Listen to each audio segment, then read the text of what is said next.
Mga kababayan, hindi pababayaan. Kahit anong oras, kahit anong panahon, sa sakuna at krisis, may tol kang maaasahan. Usapang tol, usapang tol. Senador Francis Tolentino, Senador Francis Tolentino, tol ng bawat Pilipino. Trabaho baka mo, tutok lang dito sa Usapang Tol. Usapang Tol, Usapang Tol. Senador Francis Tolentino, Senador Francis Tolentino, tol ng bawat Pilipino. Magandang umaga Luzon, Visayas at Mindanao. Ngayon po ay araw ng Lunes, ika-20 sa buwang ito ng Mayo taong 2024. Ako po ang inyong lingkod, Cecil Villarosa, para sa isa na namang edisyon ng programang Usapang Tol. Makakasama natin siyempre mamaya, wala pong iba kundi ang tol ng bawat Pilipino, Senator Francis Tol Tolentino. Tayo po ay nasusubaybayan ng live sa iba't ibang panig ng bansa sa pamagitan po ng mga regional station ng DWIZ at syempre maging sa iba't ibang panig po ng mundo sa pamagitan po yan ng mga online accounts ng DWIZ 882 at tayo po ay simulcast live din sa Aliw TV Channel 23. Pwede po kayo mag-participate sa ating talakayan ngayong umaga sa pamagitan po ng pagkapadala ng komento sa aming Facebook page o kaya po sa aming hotline 8470-1750 hanggang 54 o kaya po sa aming text line 0999-376-6768. Mukhang napapadalas po yung nararanasan natin na mga pag-ulan. Kahapon, ang lakas ng ulan sa area ng Quezon City. Mga tumagal din yun ng mga around 30 minutes, no? At makulimlim yung panahon ng almost throughout ng hapon, no? Pero sa kabila po niyan, 'di ba, ang binabanggit ng Pag-asa yung pagpasok po ng panahon ng tag-ulan o makakaranas po tayo ng yung normal na pag-ulan na kagaya po na nararanasan natin ng mga nakalipas sa taon. Baka raw pagpasok pa ng buwan ng July. Yun kasi po posible raw na magkaroon pa ng 2 buwang epekto yung El Nino phenomenon. In fact, kahapon po, marami-raming mga lugar ito na nakaranas ng dangerous level na heat index. 36 na lugar po sa bansa yung nakapagtala ng dangerous level heat index at 50 degrees Celsius. 50 degrees Celsius yung naitala sa Giwan Eastern Samar. Yung Rojas City, Capiz, nakapagtala naman po ng 48 degrees Celsius na heat index. Ang Metro Manila, particularly yung Pasay at Quezon City, ay nakaranas din po ng dangerous level na heat index. Ngayong araw, 38 na mga lugar yung posibleng makaranas ng dangerous level na heat index. Yan po ay between 42 degrees Celsius hanggang 52 degrees Celsius o 51 degrees Celsius. Inaasahan pa rin ang mga pag-ulan at thunderstorms sa ilang bahagi ng bansa dahil naman po yan sa pag-iral ng shear line at easterlies. Yan. Ngayong umaga, ito po ang ating pag-uusapan, yung epekto pa rin ng El Nino phenomenon at kung ano na yung ginagawang paghahanda ng ating gobyerno doon sa posibleng pagtama ng La Nina phenomenon. Lalo pa yung ito na nga madalas na yung pag-uulan Kamusta na yung ginagawang paghahanda ng ating mga otoridad, particularly yung flood control management, At bago pa tayo lumalim sa ating diskusyon ngayong umagang ito, puntahan na po muna natin ang ating mga headlines. Mga malalaking balita, pinag-uusapan, mga balitang bagong-bago sa DWIZ Headlines. Sa ulo ng ating mga nagbabagang balita ngayong araw ng Lunes, ika-20 sa buwang ito ng Mayo taong 2024, bilang ng mga walang trabaho sa bansa bahagyang bumaba. DWIZ Balita. Mga individual na apektado ng El Nino phenomenon, lumobo pa. DWIZ Balita. Wiretapping ng Chinese Embassy, pinaiimbestigahan na ni Pangulong Marcos. DWIZ Balita. 23 tripulanting Pilipino na sakay ng inatake ng Houthi rebels ligtas ayon sa DMW. DWIZ Balita. At nuclear power program sa Pangasinan, suportado ng isang mambabatas. Mga balitang updated, mga isyong updated, mga komentaryong updated sa Usapang Tol. Kasama si Senator Tol, Senator Francis Tolentino, Tol ng bawat Pilipino, at Cecil Villarosa. Sa detalye ng ating mga balita, bumaba sa 3.9% ang mga Pilipinong walang trabaho ngayong buwan kumpara sa parehong buwan noong 2023. Batay sa datos ng Department of Labor and Employment, nasa 4.7% ang unemployment rate noong Marso ng nakaraang taon. Batay po yan sa ginawang Labor Force Survey. Ayon kay Labor Secretary Bienvenido Laguesma, mataas pa rin ito ng bahagya kumpara sa 3.5% unemployment rate noong Pebrero ng kasalukuyang taon. Samantala, ikinalugod naman ng kalihim ang resulta ng survey dahil sa kabila ng banta ng El Nino, sa kabila ng pagbaba ng bilang ng walang trabaho sa bansa. Yan, sa kabila po ng epekto ng El Nino, nakapagtala po ang bansa ng pagbaba sa bilang ng mga walang trabaho. DWIZ Balita. Samantala, sumampa na sa mahigit 4 na milyong individual ang apektado ng El Nino phenomenon. Batay sa pinakahuling datos ng Department of Social Welfare and Development, Disaster Response Management, pumalo na sa mahigit 1 milyong pamilya sa 6,000 barangay mula sa 14 na rehiyon ang naitala nga po na apektado ng El Nino. Partikular po yung naitala sa area ng Ilocos Region, Cagayan Valley, Central Luzon, Mimaropa, Bicol Region, Western Visayas, Central Visayas, Eastern Visayas, Zamboanga Peninsula, Northern Mindanao, Davao Region, Soc-Sargen, Cordillera Administrative Region at maging sa BARM. Nabatid na namahagi na rin ng tulong pinansyal ang DSWD para sa mga apektadong pamilya. Samantala, una nang sinabi ng state meteorologist o ng Pag-asa na magiging mas madalas ang pag-ulan sa mga susunod na araw sa paglipat ng bansa sa wet season. Ayon naman sa National Disaster Risk Reduction and Management Council, halos 300 lokalidad na ang nagdeklara ng state of calamity dahil sa matinding init. DWIZ Balita. Sa oras na 11 minuto makalipas sa alas 6 ng umaga, pinaiimbestigahan ni Pangulong Ferdinand Marcos Jr. ang sinasabing wiretapping ng Chinese Embassy sa Maynila sa isang opisyal ng Armed Forces of the Philippines. Ayon kay Pangulong Marcos, maaga pa para gumawa ng anumang konklusyon hanggat hindi niya naririnig ang recording ng nasabing wiretapping. Una nang sinabi ng Department of Foreign Affairs at ang Department of Justice na tinitingnan na nila ang mga illegal na aktibidad ng mga dayuhang diplomat. Ito ay kasunod naman ng mga panawagan na imbestigahan ang mga posibleng paglabag ng isang bansa sa Anti-Wiretapping Act at mga diplomatic protocol. DWIZ Balita. At kaugnay pa rin po ng isyong yan, may kaugnay na ulat tayong tatanggapin mula sa labas ng himpilan. Dating Westcom Chief Vice Admiral Alberto Carlos kabilang sa paharapin sa Senate investigation ukol sa issue ng wiretapping. Detalye mula kay Patrol Number 19, Celi Ortega Bueno. Kasama sa imbitahan para paharapin sa investigasyon ng Senado si dating Western Command Chief Vice Admiral Alberto Carlos tungkol sa wiretapping ng Chinese Embassy sa Manuya, usapan o conversation ng isang AFP official at isang Chinese diplomata. Si Admiral Carlos ang tinutukoy ng Chinese Embassy na kausap ng isang Chinese official ukol daw sa new model na magpapahupa sa tensyon sa Ayungin Shoal at ngayon ay nalis na bilang commander ng Westcom.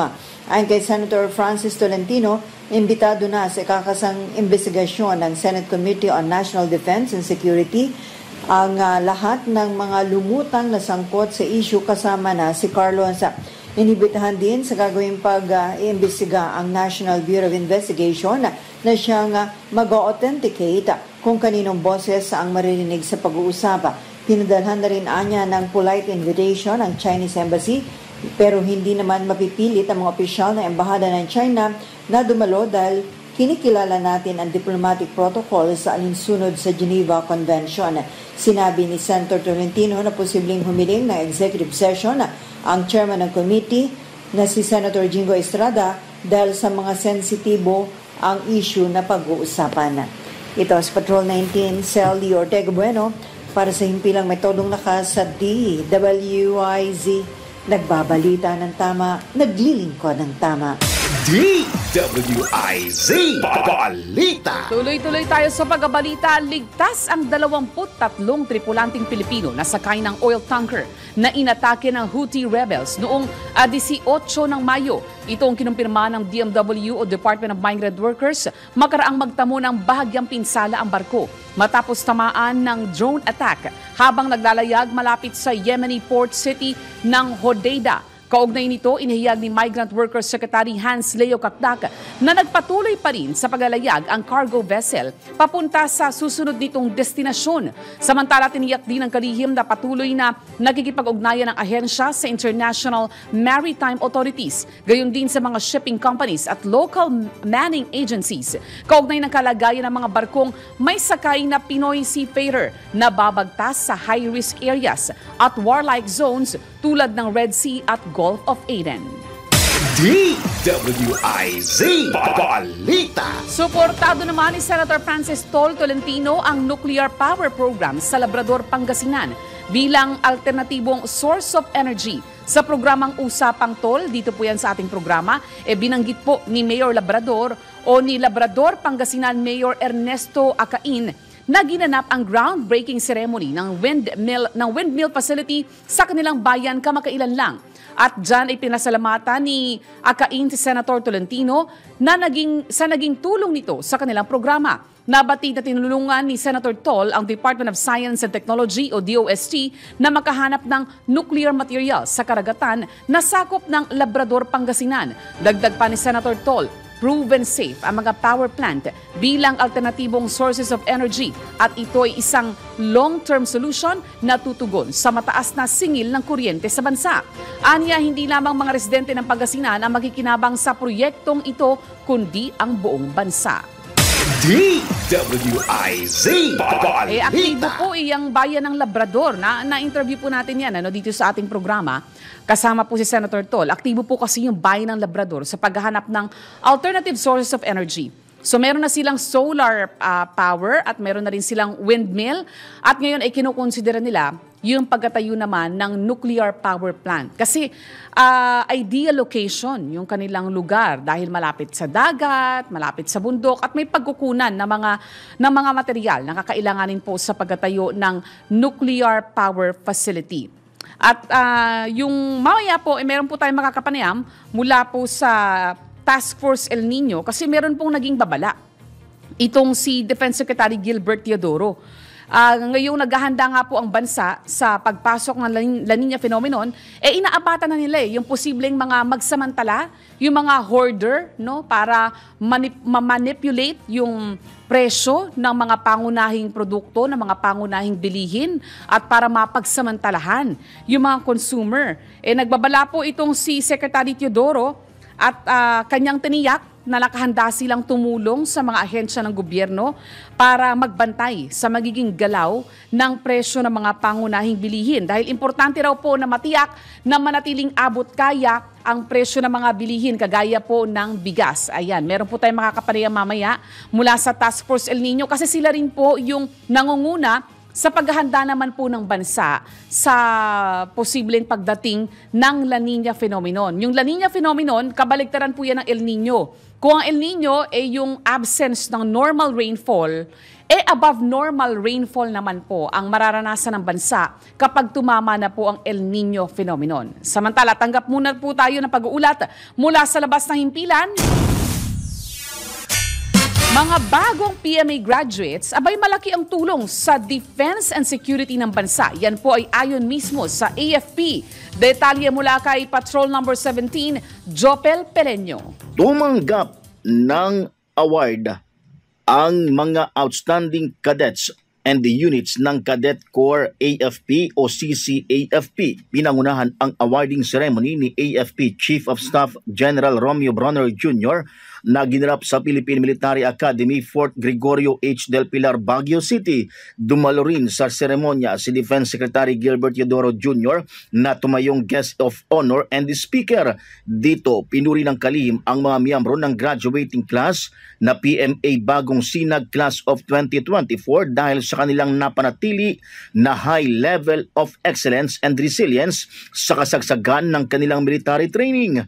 Binigyan diin ni Secretary Teodoro ang importansya na mahasa at umunlad sa mga umuusbong at nagbabagong operating landscape. Umaasa naman ang AFP na malaki ang maibibigay na kontribusyon ng mga young military leaders para depensahan at protektahan ang estado at bawat mamamayan ng bansa. Ito si Patrol 17 Chopel Peleño.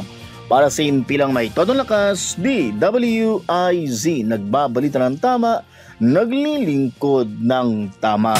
DWIZ Balita. Maraming salamat sa report mong yan, Jopel Peleño. Ito, nabanggit natin kanina, no, na importanteng matiyak na abot kaya yung presyo ng mga pangunahing bilihin, particularly yung bigas. Yun pong Kadiwa, meron pong 5 Kadiwa stores sa Metro Manila. Ito po inanunsyo ng Presidential Communications Office. Pwede raw pong mabilhan ng 29 pesos na kada kilo ng bigas. Ano-ano po yung mga Kadiwa stores na yan? Saan yan makikita? Sa Metro Manila.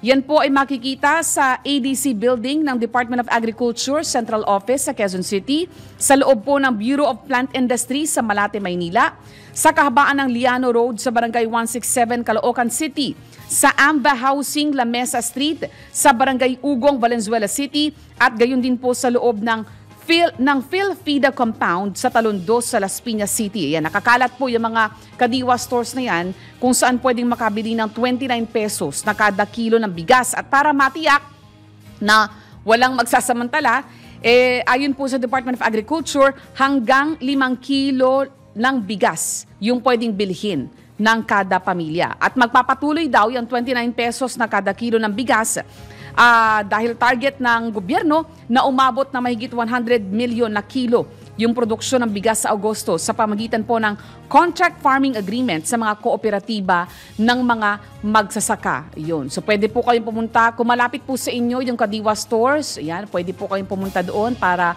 bumili ng murang bigas. Ano pa ang ginagawang paghahanda ng gobyerno? Yung sa asukal. Dahil posible tayong magkaroon ng problema sa supply ng asukal. Na-interview po natin yung SRA last week. Particularly yung window period ng July or August to October. Kasi naapektuhan po yung mga taniman ng tubo. So inaabatan nila yung posibleng maging kakulangan sa supply ng asukal sa bansa. Kaya sila ay bukas na mag-angkat ang Pilipinas ng up to 200,000 metric tons ng bigas para maiwasan yung pagtaas ng presyo ng asukal. Kasi alam nyo naman po, yung asukal, ang dami pong pinagagamitan yan. Tandaan nyo po, nung 2022, nung bago pa lang yung administrasyong Marcos, di ba, ang taas ng presyo ng asukal noon. Nag-advise pati yung mga soft drinks, yung mga produkto na ginagamitan ng asukal na sila ay magtataas ng presyo ng kanilang produkto. Samantala, magbigay daan po muna tayo sa maikling commercial break. Ang oras po sa buong Pilipinas, ganap ng 6:23 ng umaga. Mga balitang updated, mga isyong updated, mga komentaryong updated sa Usapang Tol. Kasama si Senator Tol, Senator Francis Tolentino, Tol ng bawat Pilipino, at Cecil Villarosa. Senador Francis Tolentino, Senador Francis Tolentino, Tol ng bawat Pilipino, Tol ng bawat Pilipino. Nagbabalik pong programang Usapang Tol at sa punto pong ito, kasama po natin sa linya ng ating komunikasyon si Region 9 DOLE Director Albert Gutib. Magandang umaga po sa inyo, Director Albert. Teka naman, yes, nagkakaproblema lang tayo sa ating, nakamute yata si Director Gutib. Ayun, Director Gutib, magandang umaga po, Director. Yes po ma'am, magandang umaga. Ayan, live via Zoom pala si si Director Gutib. Magandang umaga rin po sa nakikinig at nanonood sa usapang ko ni Senator Francis Tolentino. Opo, naku, ang aga niyo po sa opisina, Director, ha? Wala pong problema yan. 6:30 pa lang po eh. Nandiyan na po kayo sa inyong tanggapan.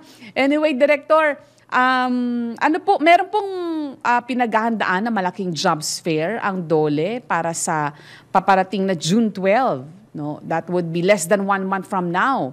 Ano na po ang ginagawang preparations po ng DOLE Region 9? Yes po, ma'am. No? Ongoing po ang coordination natin sa mga partners po natin dito sa Region 9, particularly in Zamboanga City. Nagpapadala na po tayo ng invitation sa mga prospect employers upang magpa-participate po at magdadala po ng trabaho during our June 12 Independence Day job fair. No? Gaganapin po dito sa Zamboanga City. Ayan po. Ano po ito? Gaganapin sa iba't ibang mga lalawigan sa Region 9? Initially po, no, ang main venue po natin ng ating Independence Day job fair ay dito po sa Zamboanga City, but in-encourage din po natin ang ating mga provincial directors, no, sa mga probinsya na magsasagawa din po ng kanya-kanyang job fair in partnership po ng ating local government units at saka ng ating mga public employment service offices po. Lalong-lalo na po sa tatlong probinsya ng Zamboanga del Sur, Zamboanga del Norte, at Zamboanga Sibugay at sa Isabela City po ng Basilan Province. Ayun, kasama pala yung Basilan. Ilan po yung target na trabaho na ating maiaalok sa jobs fair, Director? We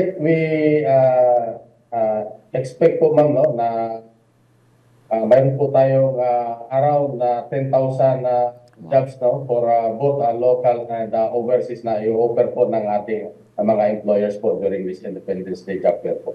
10,000 na trabaho ho pala. Ayun. Parang kulang-kulang o more or less 3 linggo ho. 3 weeks, no? Ano po ang inyong maipapayo dun sa mga gustong sumali, mag-participate sa jobs fair? Meron po bang pre-registration? Ano po yung dapat nilang dalhin? Opo, no, may link po tayo na naka-set up na po para po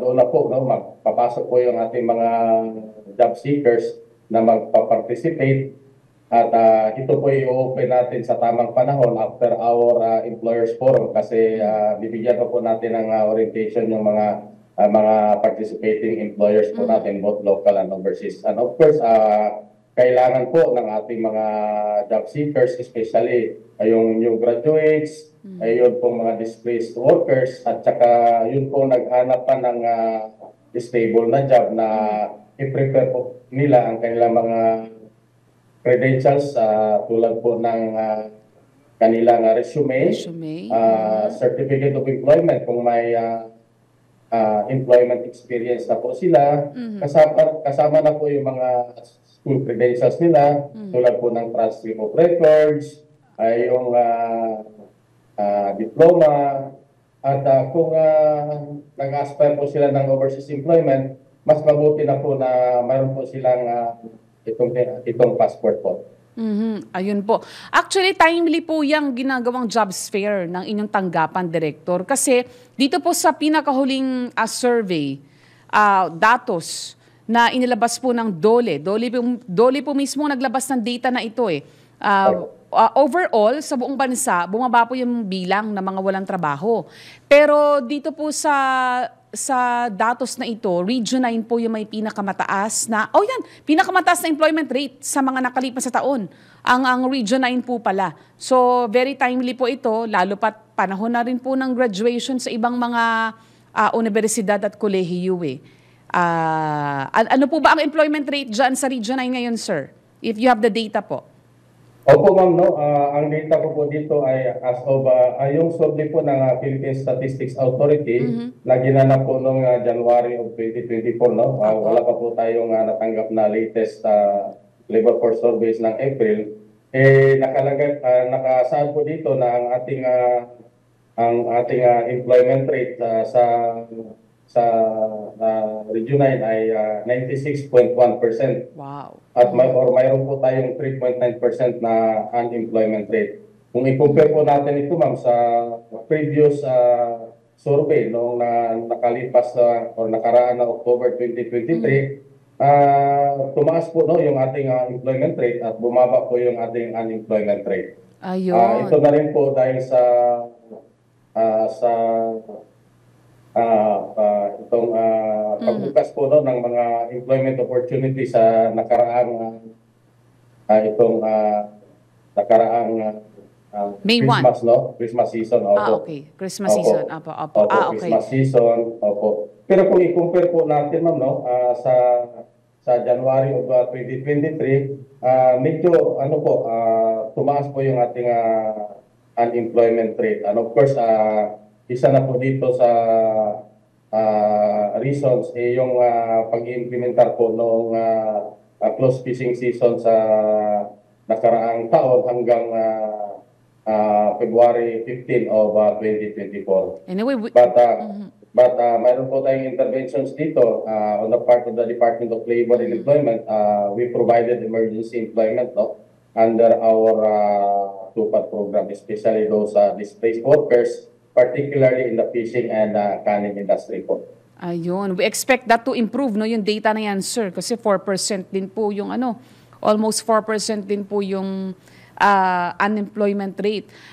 Yung Yes, meron pong utos si PBBM noong May 1 na magsagawa po ng pag-aaral sa minimum wage. Kailan po ba yung huling beses na nagpatupad ng taas sahod for private workers ang Dole Region, ang Region 9 po, ang wage board po ng Region 9?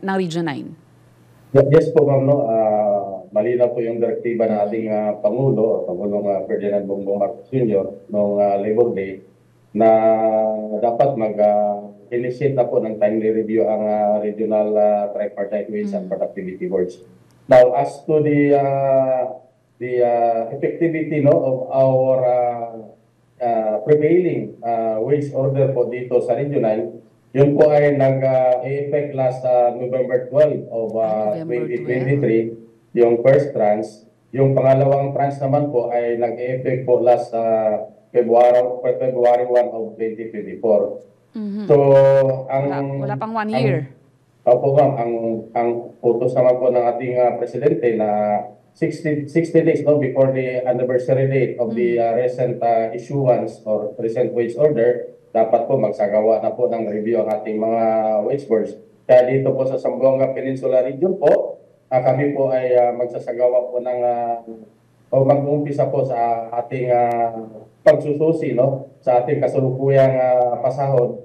Mag-umpisa po yan sa September 13 of 2024. But during our regular meetings with the board, kasama po natin dito ma'am ang dalawang departamento ng gobyerno, yung National Economic and Development Authority at saka yung Department of Trade and Industry bilang vice chairpersons at dalawang representatives po ng management at may representative din po tayo sa labor. Ito po yung kasama natin dito sa board.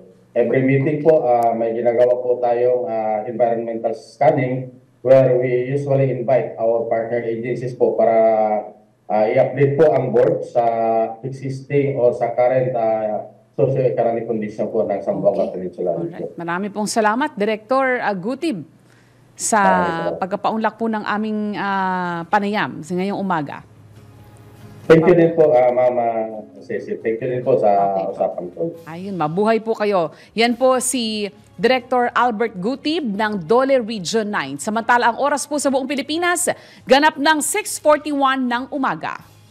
Kailangan malaman mo na ang mga presyo sa labas sa Palengke Report. Ito Ito, diretsuhin na natin at alamin na natin ang presyo ng mga bilihin ngayong umpisa ng work week. Naroon po sa Sabina Market sa Quezon City, si Sandy Fernandez. Good morning sa iyo, Sandy. Happy Monday, Senator Francis Tolentino at Ms. Cecil Villarosa. Ang bigas dito sa Sabina Market ay mabibili sa 48 pesos per kilo ang pinakamura, habang 58 pesos per kilo naman ang pinakamahal. Ito ang Coco Pandan at Bachelor. Ang isda naman mula Novaliches ay with stable prices, kaya 160 pesos per kilo ang tilapia, 420 pesos per kilo ang pampano, bangus 220, yellowfin at alumahan 260, galunggong 200, dalagang bukid 320. Meron ding ditong tahong na 140 pesos per kilo, halaan na 180 at hipon na 480. Sa usapan ng gulay, galing Balintawak ay with stable prices din. Ang pinakamurang gulay, ito ang kamatis, ay mabibili ng 70 pesos per kilo, habang 280 pesos per kilo naman ang pinakamahal. Ito yung bell pepper.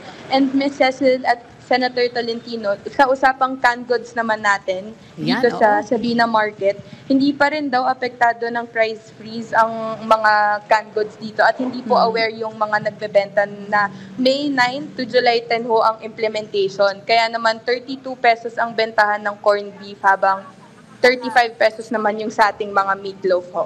May particular brand kasi yun, Sandy eh. Siguro dapat ang magandang gawin para maabisuhan yung ating mga kababayan, yung mga vendor, at the same time yung mga consumer, magpaskill, 'di ba? Diyan ng tarpaulin, 'di ba? O poster diyan sa mga pamilihan para alam nila kung ano yung dapat yung mga produkto na apektado ng price freeze. Yan ay kusa yan na initiative ng mga private ng mga manufacturers, no, yung pinapairal na yan na price freeze sa ilang mga produkto. Ayan, ang tanong ngayon na susunod, Sandy, sino ang maswerteng tumanggap o tatanggap ng Sentol token ngayong umaga? Yes po, kasama po natin si Kuya Jerry Cortez po. Siya ay isang meat and chicken vendor po. Ayun, good morning po. Miss Cecil, si Kuya Jerry po ay umalis lang ho saglit dahil may onting benta. At pero makakasama po natin ang isa niyang partner po dito sa tindahan. Ayan, sige nga. Anong pangalan ni Kuyang, yung kasama ni Kuyang Jerry Cortez? Pangalan niyo po? Maria Lisa de la Cruz po. Kasama po natin si Nanay Maria Lisa po. Ayun. Ayun, hello Nanay. Ay, suot na ni Nanay yung Sentol apron. Good morning po, Nay. Kamusta po ang benta? Okay lang naman po. Ayan masaya na si Nanay, nakangiti na. Okay naman po. Nay, araw ng Lunes, marami na po bang namimili ngayong oras? Medyo konti pa lang po. Ay, okay lang po. Opo, sabagay maaga-aga pa naman mahaba pa po ang araw. Nanay Maria. Ayan, magkapangalan pa tayo, Nanay. Ayan, marami pong salamat, Nay. At maya-maya paglalabas kayo, pwede niyo pong isuot yung sombrero ni Sentol. Mabisang pananggalang po yan sa init. Ayan, mukhang abala sila, Sandy, sa pagtitinda dyan sa Sabina Market. Maraming salamat sa iyo, Sandy. Maraming salamat din po, Ms. Cecil, at kita-kita po tayo bukas ng umaga. Okay, yan salamat po. Yes, maraming salamat. Yan po ang ating palengke price monitoring. Samantala, ang oras pong muli sa buong Pilipinas, ganap ng 6:45 ng umaga. Mga balitang updated, mga isyong updated, mga komentaryong updated sa Usapang Tol. Kasama si Senator Tol, Senator Francis Tolentino, Tol ng bawat Pilipino, at Cecil Villarosa. Senador Francis Tolentino, Senador Francis Tolentino, Tol ng bawat Pilipino, Tol ng bawat Pilipino. Nagbabalik po ang programang Usapang Tol at nasa linya na po ng ating komunikasyon si Task Force El Nino spokesperson, PCO Assistant Secretary Joey Villarama. Good morning po, ASEC. Magandang umaga, Ma'am Cecil. Magandang umaga, Senator Tol, at sa inyong mga taga-subaybay. Live po kayo sa Usapang Tol. Sir, nagsisimula na po ang pag-uulan, ASEC. Meron po naging statement si Secretary Gilbert Teodoro, ang namumuno po ng La Nina, na pinaghahandaan na po ng gobyerno yung paparating na La Nina phenomenon. Ano na po ba ang nakalatag na preparations po ng pamahalaan, particularly yung ating flood control management? Tama po yan, Ma'am Cecil. No? Actually, nung na-reactivate at na-reconstitute yung task force, kasabay sa mga direktiba ng Pangulong Ferdinand R. Marcos Jr., yung paghahanda sa El Nino at La Nina. So sa simula pa lamang ay pinaghahandaan na ito. 2 weeks ago, actually nagkaroon po ng pagpupulong sa Malacanang sa sectoral meeting tungkol po sa water resources at management. Kabilang po sa mga dumalo, DPWH, DENR, at NIA po, among other agencies. At sinabi nga ng Pangulo na dapat i-synergize yung mga proyekto ng mga ahensyang ito para po paghandaan po yung paparating na La Nina, pati po yung regular rainy season. So nabanggit niyo po yung flood control projects, nabanggit po ni DPWH Secretary Bonoan na mga 4,700 projects na po yung nakumpleto, pero meron pa pong mga about 4,100 to 4,200 na ongoing po. So kabilang po doon sa flood control po yung pagsasaayos po ng mga drainage, yung mga desilting po at saka dredging ng ating mga creek, ng ating mga ilog dahil medyo mababaw na nga po yung mga ito at hindi makasalunan tubig. Yung nabanggit ko pong synergy doon sa ibang ahensya, yung sa NIA naman po, kung sabi ng Pangulo, kung meron po kayong projects for impounding facilities or reservoirs or high or low dams, dapat makiko-coordinate kayo sa ibang ahensya para gawin din po itong pansalo ng tubig na posibleng bumuhos po sa panahon ng tag-ulan at saka ng La Nina. So, yan lamang po yung ilan sa mga ginagawa sa ngayon. May pinapatanong po, ASEC, si Kuyang John Ibanez, na nagpapakamusta po sa inyo. Ay, kamusta po kay Sir John? Long time no see. Ang susunod pong tanong, ASEC,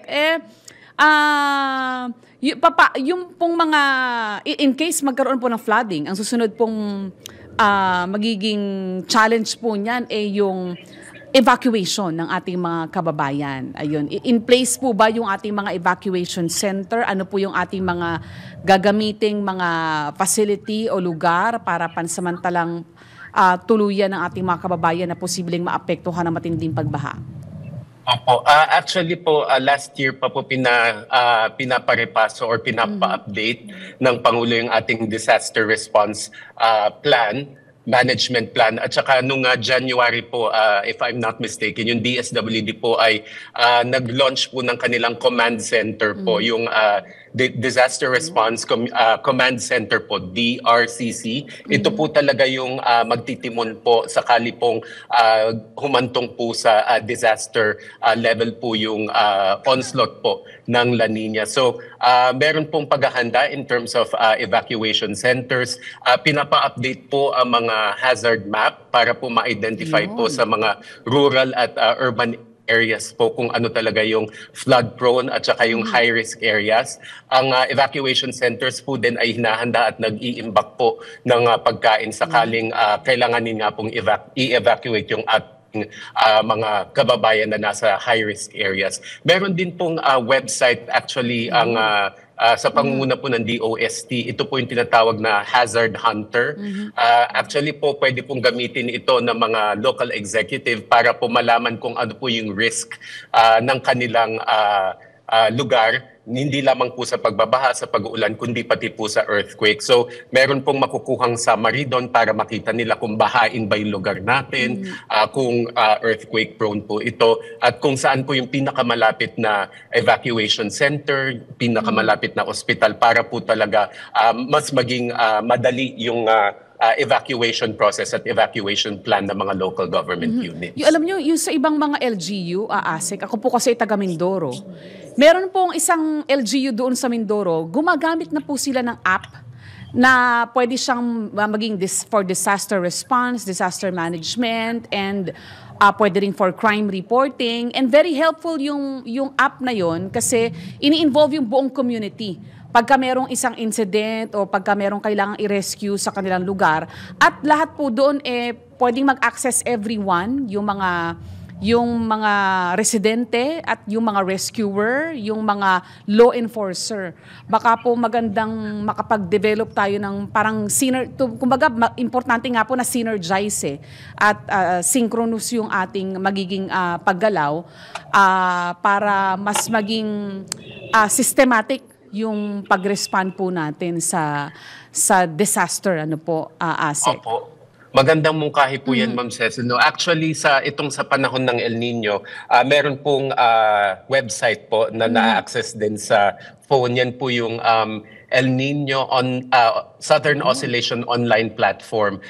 Bukod po doon sa resources po in terms of yung food supply, water management, electricity supply, pati yung mga health alert po, pati yung public safety advisories po na nakapaloob doon sa website. Meron din pong QR code actually doon na pwede pong mag-report yung ating mga kababayan patungkol po sa El Nino. Kunyari po, nawalan sila ng tubig o sobrang tuyo po yung kanilang mga sakahan, doon po pwedeng i-report at doon po pipick upin yung ulat para po matugunan ng gobyerno. I would think na yung same platform po na ito na ginagamit sa panahon ng El Nino ay mag-shift lamang po sa La Nina, for use sa La Nina dahil parehas naman din po ang task force na magmamando at mag-oversee ng mitigation efforts para sa El Nino at La Nina. Ayun. And lastly po, ASEC, meron pong statement si Secretary Gilbert Eudoro, binabalaan po yung mga hoarder, yung pwedeng yung mga nag-iisip na magsamantala sa mga consumer, yung mag-hoard na maraming supply para ma-manipulate po nila yung presyo later on. Ano po ang hakbang ng Task Force El Nino, yung mga agencies under the task force, para matiyak po na properly monitored yung mga presyo at maiwasan po yung mga ganitong pagkasamantala? Opo, tama po yan, Ma'am Cecil. No? So sa panahon nitong El Nino, nagbantay talaga yung Department of Agriculture at DTI para maiwasan po yung pagtaas ng presyo sa ating basic commodities.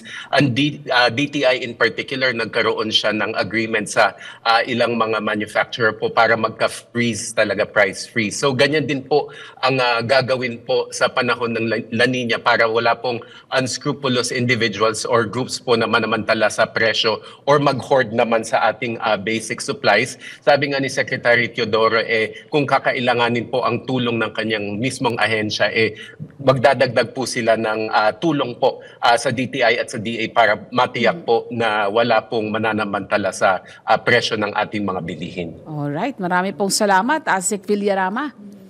Very well said po. Opo, maraming salamat po, Ma'am Cecil. Maraming salamat sa pagkakataon as always at magandang umaga po. Magandang umaga po, ASEC. Yan po si ASEC Joey Villarama, ang tagapagsalita po ng Task Force El Nino na siya rin nangunguna sa paghahanda para sa paparating na La Nina phenomenon. Samantala, bago po tayo tuluyang magpaalam, bigyang daan po muna natin ang mahalagang mensahe mula po kay Sir D. Edgard Cabangon, ang chairman po ng Aliw Broadcasting Corporation. A happy thought. Welcome the fresh morning with a smile on your face, love in your heart, positive thinking in your mind, and you will have a wonderful day. Think good, thank God, thank God. Have a great week ahead. God bless you. At sumayin niyo po ang isang oras na balitaan at talakayan dito po sa programang Usapang Tol. Sa ngalan po ni Senator Francis Tol Tolentino, ako po ang inyong lingkod, Cecil Villarosa. Antabayanan po ang susunod na programang Pasada Balita kasama si Kuyang Johnny Bañez. Senador Francis Tolentino, Senador Francis Tolentino, tol ng bawat